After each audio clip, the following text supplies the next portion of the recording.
প্রিয় দেশবাসী, শিশু, কিশোর কিশোরী, তরুণ তরুণী, ছাত্রছাত্রী, নারী পুরুষ, নবীন প্রবীণ, আপনাদের সকলের প্রতি আমার আন্তরিক সালাম ও গভীর শ্রদ্ধা।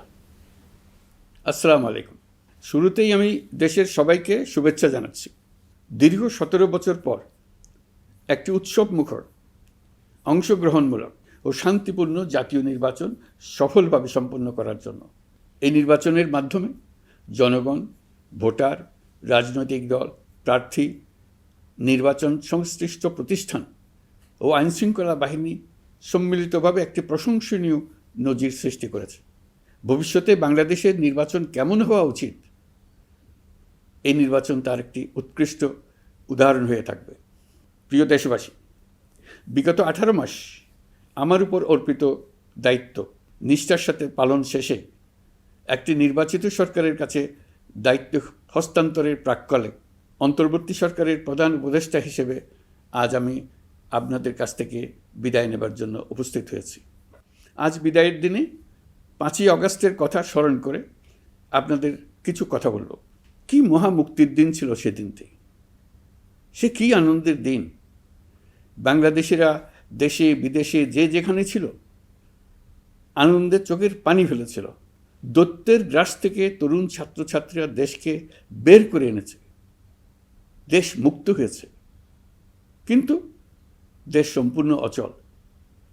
এই অচল দেশটিকে কিভাবে সচল করা যাবে সেটা ছিল সবার মনে।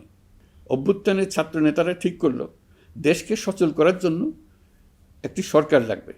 সরকার গঠন ও চালাবার জন্য তারা আমাকে খবর দিল। আমি তখন বিদেশে, আমি দায়িত্ব নিতে রাজি না।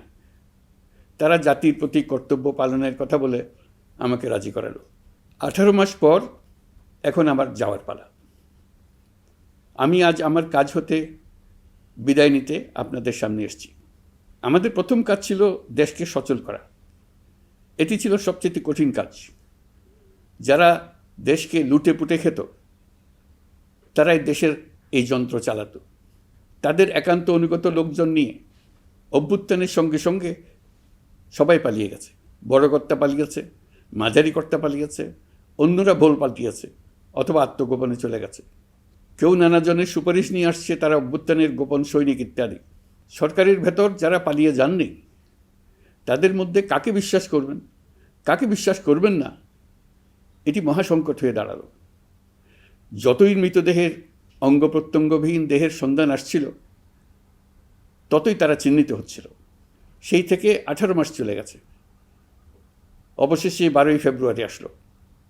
1.5 যুগ পরে দেশে একটি জাতীয় নির্বাচন এবং ব্যাপক সাংবিধানিক পরিবর্তনের জন্য সর্বসম্মত জুলাই সনদের উপর গণভোট অনুষ্ঠান হলো। এই নির্বাচনে উৎসবমুখর পরিবেশ, দেশের সর্বত্র একটা ঈদের পরিবেশ ছিল যা আমাদের ইতিহাসে স্মরণীয় হয়ে থাকবে। এই প্রতিদ্বন্দ্বিতামূলক নির্বাচনে যারা জয়ী হয়েছেন তাদের আমি অভিনন্দন জানাচ্ছি। যারা পরাজিত হয়েছেন তাদেরকেও আমি অভিনন্দন জানাচ্ছি। হার জিতেই হলো গণতন্ত্রের সৌন্দর্য। যারা জয়ী হয়েছেন তারা মোট ভোটের প্রায় অর্ধেক পেয়েছেন। যারা জয়ী হতে পারেননি তারাও মোট ভোটের অর্ধেক পেয়েছেন। যারা জয়ী হতে পারেননি তারা এই জেনে আশ্বস্ত হবেন যে প্রায় অর্ধেক ভোটার আপনাদের উপর আস্থা রেখেছে। আগামী দিন নতুন সরকার দায়িত্ব গ্রহণ করবে। এর মাধ্যমে আমাদের 18 মাসের দায়িত্বের সমাপ্তি হবে। 24শে জুলাই মাসে বাংলাদেশের মানুষ এক অভূতপূর্ব অভ্যুত্থানের মধ্য দিয়ে তাদের মুক্তি, আকাঙ্ক্ষা ও মর্যাদার দাবি উচ্চারণ করেছিল। সেই সময় দেশ একটি গভীর রাজনৈতিক, অর্থনৈতিক, প্রাতিষ্ঠানিক ও মানবিক সংকটে নিপতিত ছিল। রাষ্ট্রযন্ত্রের উপর মানুষ আস্থা হারিয়ে ফেলেছিল। গণতন্ত্র হয়েছিল ধূলিসাৎ, ভবিষ্যৎ ছিল অনিশ্চিত। ঠিক সেই সংকটময় সময়ে আমাকে আহ্বান জানানো হয়েছিল একটি লক্ষ্য সামনে রেখে বাংলাদেশকে আবার স্বাভাবিক জীবনে ফেরানোর জন্য 3টি দায়িত্ব দেওয়া হয়েছিল: সংস্কার, বিচার এবং নির্বাচন। আমি ও আমার সহকর্মীরা সবাই আমরা সেই অঙ্গীকার রক্ষার চেষ্টা করে গেছি। কোথায় কতটুকু সাফল্য অর্জন করতে পেরেছি, কোথায় ব্যর্থ হয়েছি, সেই বিচারের ভার আপনাদের উপর থাকলো। আমাদের প্রচেষ্টায় কোনো ঘাটতি ছিল না। আমরা মানবতা বিরোধী অপরাধ, দুর্নীতি ও অনিয়মের বিচার প্রক্রিয়াকে রাজনীতি ও প্রতিশোধের ঊর্ধ্বে রেখেছি। আমরা ভঙ্গুর প্রতিষ্ঠানগুলোর প্রশাসনিক, বাণিজ্যিক, আর্থিক সংস্কারে হাত দিয়েছি, যাতে ভবিষ্যতে কোনো সরকার জনগণের ইচ্ছার বিরুদ্ধে নিজেকে স্থাপন করতে না পারে। আর সর্বোপরি আমরা একটি উৎসবমুখর, অবাধ, নিরপেক্ষ, শান্তিপূর্ণ, পরিচ্ছন্ন ও বিশ্বাসযোগ্য জাতীয় নির্বাচনের আয়োজন করেছি, যার মাধ্যমে জনগণ আবার তাদের ভোটাধিকার ফিরে পেয়েছে। এই নির্বাচন কেবল একটা ক্ষমতা হস্তান্তরের প্রক্রিয়া নয়, এটি বাংলাদেশের গণতান্ত্রিক ব্যবস্থার নতুন অভিযাত্রার সূচনা, নতুন বাংলাদেশের জন্ম। এই অর্জনের পেছনে যারা ছিলেন, জুলাইয়ে রাস্তায় নেমে আসা প্রতিবাদকারী তরুণ তরুণীরা, সেই সাহসী মানুষগুলো, শহীদ ও আহতরা, তাদের প্রতি আমি গভীর শ্রদ্ধা ও কৃতজ্ঞতা জানাচ্ছি। তাদের অভূতপূর্ব ত্যাগ ছাড়া এই পরিবর্তন সম্ভব হতো না। এই প্রক্রিয়া সফল করতে দেশের আবালবৃদ্ধ বনিতা সকলেই সহযোগিতা করেছেন। প্রাতিষ্ঠানিক দিক থেকে দেশের রাজনৈতিক দলসমূহ, নির্বাচন কমিশন, সকল আইনশৃঙ্খলা বাহিনী, সশস্ত্র বাহিনী, সরকারি কর্মকর্তা কর্মচারী ও প্রশাসনের প্রতিটি স্তরের সদস্যরা আন্তরিক সহযোগিতা করেছেন। আপনাদের প্রতি আমার আন্তরিক কৃতজ্ঞতা রইল। আপনাদের ধৈর্য, পেশাদারিত্ব ও আস্থার উপর ভর করেই এই পথ চলা সম্ভব হয়েছে।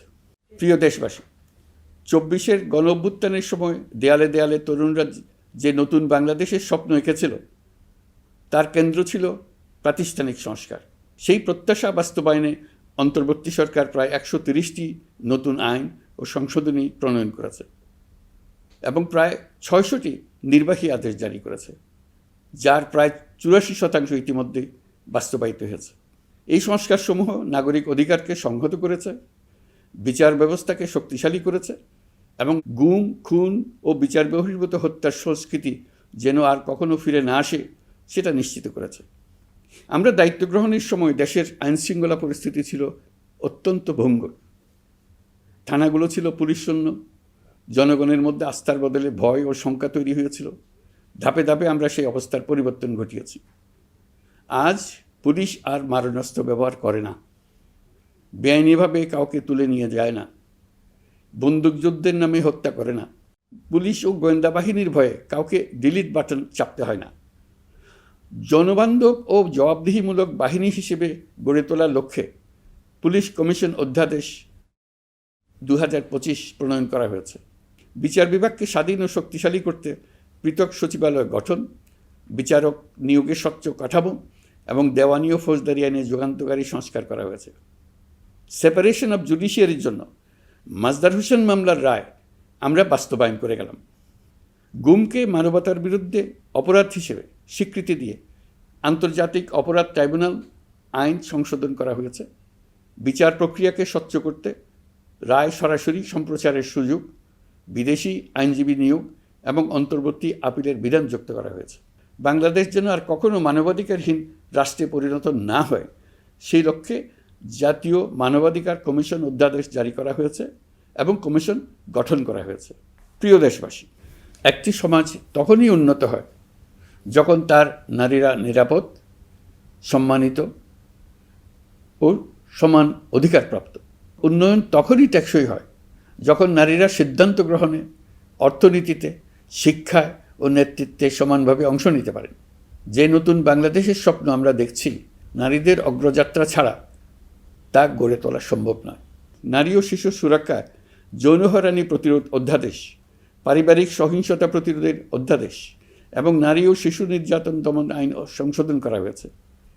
নতুন এসব আইনের মাধ্যমে কর্মক্ষেত্রে ও শিক্ষা প্রতিষ্ঠানে নারীদের হয়রানি প্রতিরোধ ও সুরক্ষা আবার নিশ্চিত করার পথ সুগম করা হয়েছে।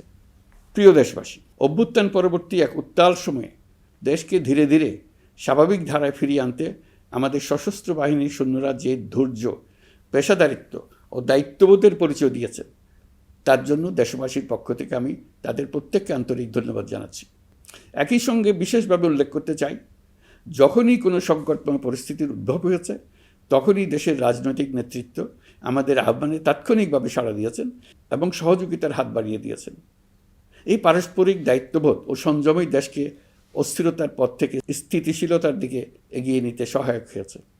স্বৈরাচারের 16 বছরে এদেশের রাজনৈতিক নেতাকর্মীরা যে ভয়াবহ নিপীড়ন, মামলা হামলা, গুম ও হত্যার শিকার হয়েছেন, তা আমাদের জাতির জন্য এক গভীর বেদনাদায়ক শিক্ষা। এই অভিজ্ঞতা আমাদের স্মরণ করিয়ে দেয়, যাতে ভবিষ্যতে আর কখনো কোনো জালেম মাথাচাড়া দিয়ে উঠতে না পারে, যেন আর কখনো ফেসিবাদ প্রতিষ্ঠিত না হয়, শত শত আয়নাঘর সৃষ্টি না হয়, বিচার বহির্ভূত হত্যা ফিরে না আসে। সেই জন্য কেবল রাজনৈতিক অঙ্গীকারই যথেষ্ট নয়, প্রয়োজন ন্যায় বিচার নিশ্চিত করার লক্ষ্যে বিচার ব্যবস্থা ও রাষ্ট্রীয় কাঠামোর মৌলিক ও গভীর সংস্কার। এই উপলব্ধি থেকেই অন্তর্বর্তী সরকার তার সংস্কার কর্মসূচিকে সর্বোচ্চ অগ্রাধিকার দিয়েছে। প্রিয় দেশবাসী, ফ্যাসিস্ট সরকারের 16 বছরের নিপীড়ন ও জুলাইয়ের রক্তাক্ত স্মৃতি এখনও আমাদের মাঝে তাজা হয়ে আছে। যারা ভয়াবহ নিপীড়ন ও নির্যাতন চালিয়েছে তাদের বিচার করা এবং যেন আর কেউ এ ধরনের দুঃশাসন কায়েম করতে না পারে সেটা নিশ্চিত করা আমাদের গুরু দায়িত্ব। বিচার একটা চলমান প্রক্রিয়া। একাধিক ট্রাইব্যুনাল বর্তমানে সক্রিয়ভাবে কাজ করছে। ইতিমধ্যে একাধিক মামলার রায় ঘোষণা হয়েছে। আন্তর্জাতিক অপরাধ ট্রাইব্যুনালে ফেসিবাদের সময় দেশে যে গুমের সংস্কৃতি গড়ে উঠেছিল, সেই ভয়াবহ মানবাধিকার লঙ্ঘনের বিচারও শুরু হয়েছে। বেশ কিছু মামলার বিচারিক কার্যক্রম এখন শেষের পথে। আমরা আশা করছি আগামী দিনগুলোতেও বিচারিক প্রক্রিয়া অত্যন্ত নিরপেক্ষ ও স্বচ্ছতার সঙ্গে এগিয়ে যাবে। প্রিয় দেশবাসী, অন্তর্বর্তী সরকারের সবচেয়ে বড় অর্জন জুলাই সনদ, যার ভিত্তিতে গণভোটে বিপুল সংখ্যাগরিষ্ঠতায় তা বাস্তবায়নের সিদ্ধান্ত দিয়েছে দেশের মানুষ। জুলাই সনদের বাস্তবায়ন হলে ফেসিবাদ ফিরে আসার পথগুলো চিরতরে বন্ধ হয়ে যাবে। আশা করব এটা নির্ধারিত সময়ের সীমার মধ্যেই বাস্তবায়ন হবে। অন্তর্বর্তী সরকারের ছোট বড় ভালো মন্দ অনেক কথা ভুলে গেলেও জুলাই সনদের কথা জাতি কখনো ভুলবে না। এই সনদ রচনা এবং গণভোটে পাশ করানোর জন্য আমি সকল রাজনৈতিক দল, সামাজিক সংগঠন, অধিকার রক্ষা প্রতিষ্ঠান যারা অক্লান্ত পরিশ্রম করেছে তাদের সবাইকে আজ অভিনন্দন জানাচ্ছি। এই নির্বাচনে প্রথমবারের মতো প্রবাসীদের ভোট দেওয়ার সুযোগ সৃষ্টি করা হয়েছে। যখন একজন ভোটার গর্ব করে এই নির্বাচন ও গণভোটে ভোট দেওয়ার অভিজ্ঞতা সোশ্যাল মিডিয়ায় বলে, তখন একজন নাগরিক হিসেবে আমি আনন্দ ধরে রাখতে পারি না। আমি আশা করি এই প্রক্রিয়ায় ভবিষ্যতে আরও অনেক বেশি প্রবাসীরা নিশ্চিন্তে অংশগ্রহণ করতে পারবে। প্রিয় দেশবাসী, আমরা দায়িত্ব গ্রহণের সময় অর্থনীতি ছিল বিপর্যস্ত, ব্যাংকিং ব্যবস্থা ভেঙে পড়েছিল, অর্থ পাচার ছিল লাগামহীন। আমরা রাজস্ব ব্যবস্থাপনা, করনীতি, মুদ্রা ব্যবস্থাপনা, আর্থিক খাতে কাঠামোগত সংস্কার এনেছি। তলাবিহীন অর্থনীতি আমাদের জন্য রেখে গিয়েছিল আগের ফেসিবাদী সরকার। কেন্দ্রীয় ব্যাংক বাণিজ্য ব্যাংককে ফতুর করে দিয়ে গেছে, $234 বিলিয়ন পাচার করে নিয়ে গেছে, বিশাল ঋণের বোঝা রেখে গেছে। এইসব আমাদের জানা কথা। আমরা যারা এই অর্থনীতি আবার চালু করার দায়িত্ব পেয়েছিলাম তারা দিশা খুঁজে পাচ্ছিলাম না। এখন যাবার সময় স্বস্তি পাচ্ছি যে আমরা অবস্থার মোকাবেলা করতে পেরেছি এবং নতুন অর্থনীতির বুনিয়াদ রচনা করে রেখে যেতে পারছি। এখন আর পাওনাদাররা আমাদের তাড়া করতে আসবে না। আন্তর্জাতিক লেনদেনে আমরা চোখে অন্ধকার দেখব না। আমাদের রিজার্ভের পরিমাণ এখন $34 বিলিয়ন। আমাদের দেশপ্রেমিক প্রবাসী ভাই বোনদের রেমিটেন্সের টাকায় এই রিজার্ভ ক্রমেই বাড়ছে। নিত্য প্রয়োজনীয় পণ্যের দাম নিয়ন্ত্রণে সরবরাহ বৃদ্ধি করা হয়েছে। টিসিবির কার্যক্রম সম্প্রসারিত হয়েছে। বাজার তদারকি ও মজুতদারির বিরুদ্ধে কঠোর ব্যবস্থা নেওয়া হয়েছে। এর ফলে খাদ্য মূল্যস্ফীতি উল্লেখযোগ্যভাবে কমেছে। শ্রমিক অধিকারকে মানবাধিকারের অংশ হিসেবে বিবেচনা করে আন্তর্জাতিক শ্রম সংস্থার গুরুত্বপূর্ণ কনভেনশনসমূহ অনুসমর্থন করা হয়েছে, যা কর্মক্ষেত্রে শ্রমিকের নিরাপত্তা ও মর্যাদা নিশ্চিত করবে। যুগান্তকারী নতুন শ্রম আইন প্রণয়ন করা হয়েছে। প্রবাসীরা আমাদের অর্থনীতির প্রাণশক্তি। তাদের সুরক্ষা ও কল্যাণে আইন সংশোধন, বিদেশে আইনি সহায়তা, নতুন শ্রমচুক্তি এবং দক্ষতা উন্নয়ন প্রকল্প গ্রহণ করা হয়েছে। বন্দর ব্যবস্থাপনা ও বিনিয়োগ কাঠামোতে আমূল সংস্কারের মাধ্যমে ইউরোপীয় সর্ববৃহৎ বিনিয়োগ সহ একাধিক কৌশলগত প্রকল্প এগিয়েছে। ব্লু ইকোনমির সম্ভাবনা কাজে লাগাতে গভীর সমুদ্র বন্দর, মৎস্য ও আধুনিক টাউনশিপ উন্নয়নে নতুন কর্তৃপক্ষ গঠন করা হয়েছে। প্রিয় দেশবাসী, পররাষ্ট্রনীতিতে বাংলাদেশের সার্বভৌমত্ব, জাতীয় স্বার্থ ও দেশের মর্যাদা, এই তিনটি মূল ভিত্তি আমরা দৃঢ়ভাবে পুনরুদ্ধার করতে সক্ষম হয়েছি। নতজানু পররাষ্ট্রনীতি কিংবা অপর দেশের নির্দেশনা ও পরামর্শ নির্ভর বাংলাদেশ এখন আর নয়। আজকের বাংলাদেশ নিজের স্বাধীন স্বার্থ রক্ষায় আত্মবিশ্বাসী, সক্রিয় ও দায়িত্বশীল। বিশ্বের সকল দেশের সঙ্গে পারস্পরিক সম্মান ও স্বার্থের ভিত্তিতে সম্পর্ক গড়ে তুলতে আমরা প্রতিশ্রুতিবদ্ধ। একই সঙ্গে ভারসাম্য বজায় রেখে ভবিষ্যতের জন্য প্রয়োজনীয় কৌশলগত সিদ্ধান্ত নিতে সক্ষম এমন একটি রাষ্ট্র হিসেবে বাংলাদেশ আজ নিজেকে প্রতিষ্ঠিত করেছে। রোহিঙ্গা সংকট আমাদের জাতীয় নিরাপত্তা, আঞ্চলিক স্থিতিশীলতা ও অর্থনীতির উপর একটা গুরুতর দীর্ঘস্থায়ী চাপ সৃষ্টি করে রেখেছে। দুঃখজনকভাবে দীর্ঘ সময় ধরে এই সংকট নিরসনে কোনো কার্যকর সমন্বিত আন্তর্জাতিক উদ্যোগ দৃশ্যমান ছিল না। দায়িত্ব গ্রহণের পর আমরা আন্তর্জাতিক অঙ্গনে মৃতপ্রায় এই ইস্যুটিকে পুনরায় বিশ্ব মনোযোগের কেন্দ্রে নিয়ে আসতে সক্ষম হয়েছে। এই সংকটের গুরুত্ব অনুধাবন করে জাতিসংঘ আমাদের পাশে দাঁড়িয়েছে। জাতিসংঘের মহাসচিব নিজে বাংলাদেশ সফর করেছেন এবং সমস্যার টেকসই সমাধানে সহায়তার অঙ্গীকার ব্যক্ত করেছেন। আমার অনুরোধে জাতিসংঘে রোহিঙ্গা বিষয়ে বিশেষ সভা অনুষ্ঠিত হয়েছে। প্রিয় দেশবাসী, দীর্ঘ ফ্যাসিবাদী শাসনামলে বাংলাদেশের সশস্ত্র বাহিনীর সক্ষমতা ও আধুনিকীকরণের বিষয়টি পরিকল্পিতভাবে উপেক্ষিত ছিল। আমরা অল্প সময়ের মধ্যেই সেই অবস্থার মৌলিক পরিবর্তনের সূচনা করতে পেরেছি। দায়িত্ব গ্রহণের পর থেকেই বর্তমান সরকার সশস্ত্র বাহিনীর সক্ষমতা বৃদ্ধি, আধুনিকায়ন এবং যে কোনো ধরনের আগ্রাসন কার্যকরভাবে মোকাবেলার জন্য সশস্ত্র বাহিনীকে উপযোগী করে গড়ে তোলাকে অগ্রাধিকার দিয়েছে। সশস্ত্র বাহিনীর প্রতিরক্ষা সক্ষমতা বৃদ্ধি একটি ব্যয়বহুল প্রক্রিয়া হলেও বর্তমান বৈশ্বিক বাস্তবতায় বহির্বিশ্বের সম্ভাব্য হুমকি ও আগ্রাসন মোকাবেলার জন্য এর কোনো বিকল্প নেই। এই বাস্তবতা বিবেচনা নিয়ে অন্তর্বর্তী সরকার তার সীমিত মেয়াদের মধ্যে সেনাবাহিনী, বিমান বাহিনী ও নৌবাহিনীর সক্ষমতা বৃদ্ধিতে যুগান্তকারী পদক্ষেপ গ্রহণ করেছে। আমি দৃঢ়ভাবে বিশ্বাস করি এই উদ্যোগগুলোর ধারাবাহিকতা ভবিষ্যতের নির্বাচিত গণতান্ত্রিক সরকারসমূহ অব্যাহত রাখবে, যাতে বাংলাদেশের জাতীয় নিরাপত্তা, স্বাধীনতা, সার্বভৌমত্ব, আঞ্চলিক অখণ্ডতা দীর্ঘমেয়াদে নিশ্চিত করা যায়। প্রিয় দেশবাসী, বাংলাদেশ এখন কেবল সংকট থেকে উত্তরণের গল্প নয়। বাংলাদেশ আজ অমিত সম্ভাবনার দেশ। আমাদের ছেলেমেয়েরা অসীম সম্ভাবনা নিয়ে জন্মায়। এটি সাহসী, সৃজনশীল, উদ্যমী তরুণদের দেশ। তাদের দরকার উপযুক্ত শিক্ষা, বিশ্বমানের প্রশিক্ষণ এবং এমন একটি রাষ্ট্র ব্যবস্থা যেখানে মেধা ও পরিশ্রম ও সততার মূল্য আছে।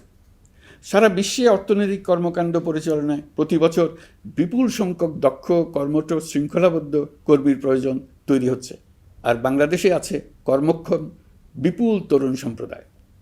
আমরা যদি এই বৈশ্বিক চাহিদা পূরণে উপযুক্ত পদক্ষেপ গ্রহণ করি, তাহলে জাপান, কোরিয়া, মধ্যপ্রাচ্য, ইউরোপ, উত্তর আমেরিকা সহ সবাই চাইবে বাংলাদেশের তরুণ তরুণীদের শ্রম, মেধা ও সৃজনশীলতা ব্যবহার করতে। আমরা হয়ে উঠতে পারি তাদের জন্য পছন্দের একটা নির্ভরযোগ্য, দক্ষ জনশক্তি সরবরাহকারী দেশ। আমাদের খোলা সমুদ্র কেবল ভৌগোলিক সীমারেখা নয়, এটি বাংলাদেশের জন্য বিশ্ব অর্থনীতির সঙ্গে যুক্ত হওয়ার উন্মুক্ত দরজা। নেপাল, ভুটান ও সেভেন সিস্টার্সকে নিয়ে এই অঞ্চলে অর্থনৈতিক সমৃদ্ধির বিশাল সম্ভাবনা রয়েছে। অর্থনৈতিক অঞ্চল, বাণিজ্যিক চুক্তি ও শুল্কমুক্ত বাজারে প্রবেশের সুযোগের মধ্য দিয়ে এই অঞ্চলে একটি বৈশ্বিক উৎপাদন কেন্দ্র হিসেবে গড়ে ওঠার শক্তিশালী ভিত্তি প্রতিষ্ঠিত হবে। আমাদের বন্দরগুলোর দক্ষতা আন্তর্জাতিক পর্যায়ে নেবার জন্য সেরা আন্তর্জাতিক বন্দর পরিচালনা কোম্পানির সঙ্গে চুক্তির কাজে আমরা অনেক এগিয়ে এসেছি। এর দক্ষতা বাড়াতে না পারলে আমরা অর্থনৈতিক অর্জনে পিছিয়ে যাব। প্রিয় দেশবাসী, সম্প্রতি বাংলাদেশের সঙ্গে যুক্তরাষ্ট্রের একটি গুরুত্বপূর্ণ দ্বিপাক্ষিক বাণিজ্য ও শুল্ক চুক্তি সম্পন্ন হয়েছে। এই চুক্তি কেবল একটি বাণিজ্যিক সুবিধা নয়, এটি বাংলাদেশের অর্থনীতি, কর্মসংস্থান, শিল্পায়ন এবং আন্তর্জাতিক কূটনৈতিক অবস্থানকে দীর্ঘমেয়াদে শক্তিশালী করার জন্য একটি কৌশলগত ভিত্তি হিসেবে কাজ করবে। এই চুক্তির ফলে যুক্তরাষ্ট্রের বাজারে বাংলাদেশের জন্য প্রযোজ্য পারস্পরিক শুল্কভার, রেসিপ্রোকাল ট্যারিফ 37% থেকে 19% কমে এসছে। এই চুক্তির একটা বিশেষ দিক হলো যুক্তরাষ্ট্রে উৎপাদিত তুলা ও কৃত্রিম তন্তু ব্যবহার করে তৈরি পোশাক পণ্যে শূন্য পারস্পরিক শুল্ক সুবিধা। এটা একটা মস্ত বড় সুবিধা। এর মাধ্যমে যুক্তরাষ্ট্রের বাজারে শুল্ক সুবিধা পাওয়ায় বাংলাদেশি পোশাক আরও কম দামে যুক্তরাষ্ট্রে প্রবেশ করবে। যুক্তরাষ্ট্রের তুলা ব্যবহারের ফলে আমাদের সরবরাহ চেইন আরও বৈচিত্র্যময় ও স্থিতিশীল হবে। এটি বাংলাদেশের পোশাক শিল্পকে উচ্চ মূল্যের ও উন্নত মানের পণ্যের দিকে অগ্রসর হওয়ার সুযোগ করে দেবে।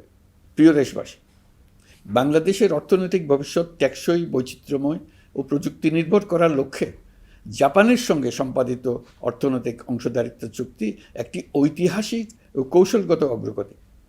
এই অংশীদারিত্বের একটি গুরুত্বপূর্ণ সুফল হল উৎপাদন ও রপ্তানির বহুমুখীকরণ। জাপানের সঙ্গে সহযোগিতার ফলে অটোমোবাইল যন্ত্রাংশ, ইলেকট্রনিক্স, রেলওয়ে সরঞ্জাম, গ্রিন টেকনোলজি এবং উচ্চমূল্যের শিল্পপণ্যে বাংলাদেশ ধাপে ধাপে যুক্ত হতে পারবে। এতে আমাদের ঝুঁকি কমবে এবং বৈশ্বিক বাজারে বাংলাদেশের অবস্থান আরও শক্তিশালী হবে। পৃথিবীর শিল্পোন্নত দেশগুলো আমাদের দেশে বিনিয়োগ করবে শুধু জাপানে শুল্কমুক্ত রপ্তানির সুবিধা গ্রহণ করার জন্য। প্রিয় দেশবাসী, আমরা চীনের সাথে আমাদের উন্নয়ন সহযোগিতা গভীরতর করেছি। গত বছর মার্চে বেজিংয়ে চীনের প্রেসিডেন্ট শি জিনপিংয়ের সাথে বৈঠকে আমরা দুদেশের মধ্যকার কৌশলগত অংশীদারিত্বকে নতুন পর্যায়ে উন্নীত করার প্রত্যয় ব্যক্ত করেছে। ইতিমধ্যে তিস্তা নদীর সামগ্রিক ব্যবস্থাপনা ও পুনর্বাসন প্রকল্পের বিষয়ে উল্লেখযোগ্য অগ্রগতি হয়েছে। নীলফামারীতে 1000 শয্যার একটি আন্তর্জাতিক মানের হাসপাতাল তৈরিতে দুদেশ একমত হয়েছে। এই কাজটি আমরা এগিয়ে নিতে পেরেছি। আমরা এমন একটি বাংলাদেশ গড়ে তুলতে চাই যে বাংলাদেশ শুধু স্বল্প মূল্যের শ্রমনির্ভর অর্থনীতি নয়, বরং দক্ষতা ও প্রযুক্তি ও মূল্য সংযোজন ভিত্তিক অর্থনীতিতে রূপান্তরিত হবে। তবে আমি স্পষ্টভাবে বলতে চাই, এই সম্ভাবনা বাস্তবে রূপান্তরিত হলে 3টি বিষয়ের কোনো বিকল্প নেই: শিক্ষা, প্রশিক্ষণ এবং সততা। অতীতে রাষ্ট্রীয় ব্যবস্থাপনায় সীমাহীন দুর্নীতি, অসততা, অনিয়ম ও জালিয়াতিকে উৎসাহিত করা হয়েছিল। সেই সংস্কৃতি আমাদের পেছনে টেনে রেখেছিল, আমাদের বিশ্বাসযোগ্যতা ক্ষুণ্ণ করেছিল। নতুন বাংলাদেশকে সেই পথ থেকে সরে আসতে হবে। আমাদেরকে প্রতিজ্ঞাবদ্ধ হতে হবে নিয়ম মানায়, প্রতিশ্রুতি রক্ষা, মান বজায় রাখা, রাষ্ট্রের প্রতিটি স্তরকে দুর্নীতিমুক্ত করায়, স্বচ্ছতা ও দায়বদ্ধতা নিশ্চিত করা। প্রিয় দেশবাসী, আমরা শূন্য থেকে শুরু করিনি, শুরু করেছি মাইনাস থেকে। ধ্বংসস্তূপ পরিষ্কার করে প্রতিষ্ঠান দাঁড় করিয়ে তারপরে সংস্কারের পথ ধরেছে। আজ অন্তর্বর্তী সরকার বিদায় নিচ্ছে, কিন্তু গণতন্ত্র, জবাবদিহিতা, বাক স্বাধীনতা, অধিকার চর্চার যে ধারা শুরু হয়েছে তা যেন কখনো থেমে না যায়। আমরা রাষ্ট্রীয় দায়িত্ব ছেড়ে গেলেও নতুন বাংলাদেশ গড়ার সার্বিক দায়িত্ব আমার, আপনার, আমাদের সবার। আমাদের সকলের দায়িত্ব দেশকে সত্যিকারের গণতন্ত্র হিসেবে পরিস্ফুটিত করা। জুলাই গণঅভ্যুত্থান আমাদের জন্য এই দরজা খুলে দিয়েছে। আমরা যদি স্বপ্ন, আকাঙ্ক্ষা ও শক্তিকে বাঁচিয়ে রাখতে পারি, তবে বাংলাদেশের অগ্রযাত্রা কেউ থামাতে পারবে না। গণঅভ্যুত্থানে যারা প্রাণ দিয়েছে, শরীরের অঙ্গ হারিয়ে দুঃসহ জীবনযাপন করছে, যাদের লাশ পুড়িয়ে ফেলা হয়েছে, যাদের লাশ এখনও খুঁজে পাওয়া যাচ্ছে না, যারা অল্পের জন্য বেঁচে গেছে, তাদের সকলের আত্মত্যাগকে এই জাতি যেন কোনোদিন ভুলে না যায়। প্রতিটি রাষ্ট্রীয় সিদ্ধান্ত গ্রহণে আমরা যেন তাদের ছবি মনে রেখে সিদ্ধান্ত নিই। আমাদের পরবর্তী প্রজন্মকে ক্ষমতাবানদের কিভাবে নিয়ন্ত্রণে রাখতে হয় সেই শিক্ষাটি যেন দিয়ে যেতে পারে।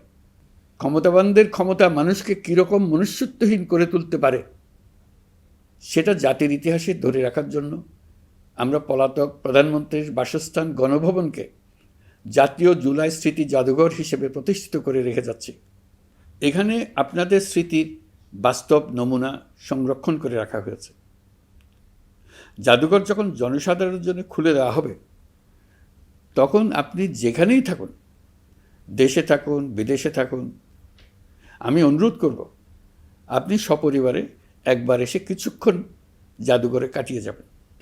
প্রিয় দেশবাসী, আসুন আমরা এমন একটি বাংলাদেশ করি যেখানে সম্ভাবনা সীমাহীন আর স্বপ্নের কোনো সীমানা নেই। গত 18 মাসে ক্রমান্বয়ে এদেশের মানুষের মধ্যে গণতন্ত্র, একটি কল্যাণমূলক শাসন ব্যবস্থা, বাক স্বাধীনতা, ক্ষমতাকে প্রশ্ন করতে পারা, সমালোচনা করতে পারা, জবাবদিহিতায় আনতে পারার যে চর্চা শুরু হলো, উৎসবমুখর পরিবেশে নির্বাচন আয়োজন করে জনগণের অধিকার নিশ্চিত হলো, এই ধারা যেন কোনো রকমেই হাতছাড়া হয়ে না যায়। আমি বিশ্বাস করি বাংলাদেশের আপামর জনসাধারণ এবং সকল রাজনৈতিক পক্ষ ইস্পাত কঠিন ঐক্যের মাধ্যমে এই ধারাকে আগামী দিনগুলোকে রক্ষা করবে, সমৃদ্ধ করবে। অধিকারের বিষয়ে, দেশের স্বাধীনতা সার্বভৌমত্বের বিষয়ে পরবর্তী প্রজন্মের জন্য একটি সুন্দর বাংলাদেশ গড়ে তোলার প্রত্যয়ে দৃঢ় থাকতে হবে। দলমত, ধর্ম, বর্ণ, নারী পুরুষ নির্বিশেষে সবাইকে আহ্বান জানায় একটি ন্যায়ভিত্তিক, মানবিক ও গণতান্ত্রিক বাংলাদেশ গড়ে তোলার সংগ্রাম অব্যাহত রাখতে। এই আহ্বান জানিয়েই আমি অত্যন্ত আশাবাদের সঙ্গে আজ আপনাদের কাছ থেকে বিদায় নিচ্ছি। দেশের শিশু, কিশোর কিশোরী, তরুণ তরুণী, ছাত্রছাত্রী, নারী পুরুষ, নবীন প্রবীণ, আমার দায়িত্ব থেকে বিদায় নেবার এই প্রাক্কালে আপনাদের সকলের প্রতি আন্তরিক ধন্যবাদ জানাচ্ছি। আমার জন্য দোয়া করবেন। মহান আল্লাহ আমাদের সকলের সহায় হন। আল্লাহ হাফেজ।